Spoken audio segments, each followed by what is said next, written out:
Hey there guys, so I am back with another Power Ranger related video, and this one's going to be a very unfortunate one to talk about. So last Saturday morning it was announced that Pua Magasiva died at the age of 38. Now if you don't know who Pua Magasiva is, he played Shane the Red Ninja Storm Ranger in Power Rangers Ninja Storm, but he was also in a soap opera called Shortland Street, which is kind of a New Zealand version of EastEnders. I'm not really going to talk about his death or go into detail of that. I don't have the right to do that. Or talk about Shortland Street. I don't really know that either. I'm really just going to talk about like what his impact on Power Rangers in general. Now, I think I'm going to go back to the beginning, back in 2003, when it was such a really different time for Power Rangers. Now, I remember when like Ninja Storm was coming out, and like I said, it was a very different time. I mean, Power Rangers was just over 10 years at the time compared to it is now. It was just, today it's over 25 years old.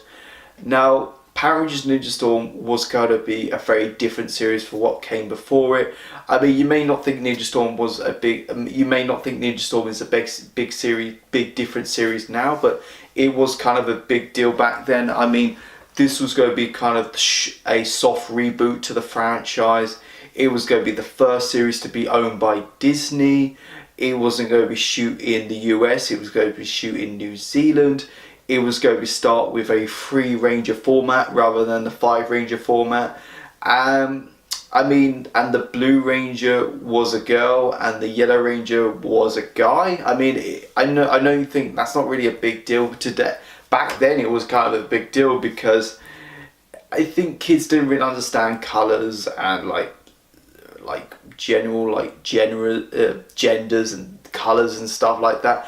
Yeah, it was kind of a big deal, but like Power Rangers Ninja Storm is such a fun series. I mean, I think it is probably the most fun series. Ideally to me, it's the second funnest series behind Power Rangers Zeo. But the problem with Power Rangers Zeo that you probably have to watch all 3 years of Mighty Morphin. So Ninja Storm as its own is really fun. I don't think it's a perfect series. I do have issues with it, like with the villains and some of the characters, however. But it's such like, it could be in my top 10. I did do a rankings video and I think it was at my number 12 spot, but I'm planning to redo that at some point, but it's like definitely in my top 12. But yeah, I mean, Ninja Storm is such a fun series. I think it's such an overlooked series now. I mean, it does have that goofy problems, but yeah, I mean, Ninja Storm is great. And what Pua Magasiva's character Shane was in Power Rangers, he is like such a good Red Ranger. I mean, I am planning to do a top 5 Rangers for each colour, and yeah, Shane won't be in my top 5. But like, I do have categories for Red Rangers. I have great Red Rangers, I have good, decent Red Rangers, and I have like terrible Red Rangers. He would be in the good, decent category. Really, I mean, Ninja Storm was so cool because it was kind of like, it had really great ninja elements, like it really go in depth in ninja elements, but it also had that kind of extreme sports that I kind of liked. I know we also had like a recent series, Power Rangers Ninja Steel. That was a terrible series. I mean, it didn't really understand, it didn't really deal with ninjas at all. It just said ninjas, it had the suits and stuff. It wasn't, I do think Ninja Storm, if they ever did another Power Ranger series that was surrounded with like ninja themed, I don't think it would have topped Ninja Storm. I mean, Ninja Storm really perfected that ninja element with the extreme sports that I really liked.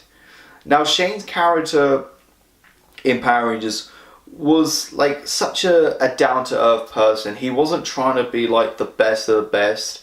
He wasn't trying to be like the best leader or trying to tell everyone what to do, really.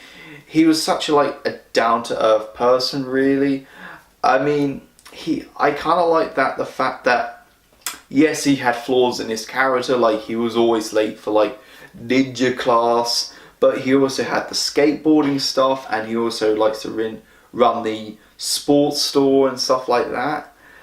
I think that was pretty cool. He is kind of like, if he was like at school, he would kind of be like the guy who would just pass his GCSEs, but he's still like, but he's a very underrated guy. He wouldn't be like the best of the class, but he would be like the pretty good one, I guess. I'm terrible at this, I gotta say, but what I feel like, I really liked him. Really, I mean, once you realise he had some really great episodes, he believed in the Thunder Rangers could be good, compared to what the other Rangers thought of him. But yeah, I think looking back on it, he was pretty good in terms of like acting as Shane the Red Ranger. Really, I mean, there are some really great episodes and there's some great character development. Really, how at the end of the series he becomes kind of the teacher to the new Ninja Academy and stuff like that. He did have like the best battleizer story. There are some great episodes you got to check out. I highly recommend if you want to really get down to Shane, go into depth into his character. I mean, the first one is the two-parter, Shane's Karma, that kind of deals with love and loss, how he meets this woman off-world, but also like she dies, which Power Rangers really struggle with characters killed off and just killed off, not coming back to life. This one is kind of killed off and she gives him this like new power, the battleizer. And I still think this is kind of the best battleizer story in Power Rangers in general. There are some pretty good battleizer stories, but this one is the best in terms of story wise. The next episode is Eye of the Storm, which kind of deals with psychological fear, and it also has which Shane's brother comes to town, visit him, and also it's actually Pua Magasiva's brother, Robbie Magasiva, playing his brother, which I kind of liked, but it kind of deals with psychological fear, and Shane's fear, it's kind of like not living up to his family, not living up to his brother, that I really like. There's some really great stuff in that episode. I just really enjoyed it overall. There's nothing really I can talk about much more. I mean, I'm gonna miss him. I really hope to meet him one day. I mean, that's my dream, to meet every Power Ranger as possible. I really hope one day to go to like Power Morphicon in California. But like, it would have been an honor to meet Pua Magasiva, just to tell him I really enjoyed his series. It was such a fun series. I liked his character. I won't get that chance, and that really sucks, really.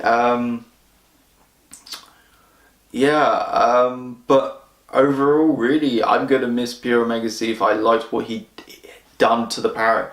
I mean, I just liked how he impacted on the Power Rangers franchise, what he brought into the table, what his series has brought into the table, really.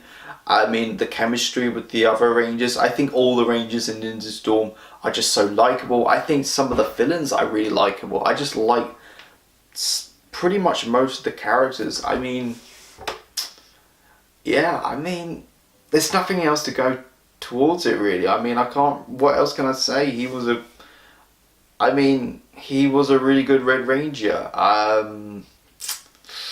So I decided to do this short montage now.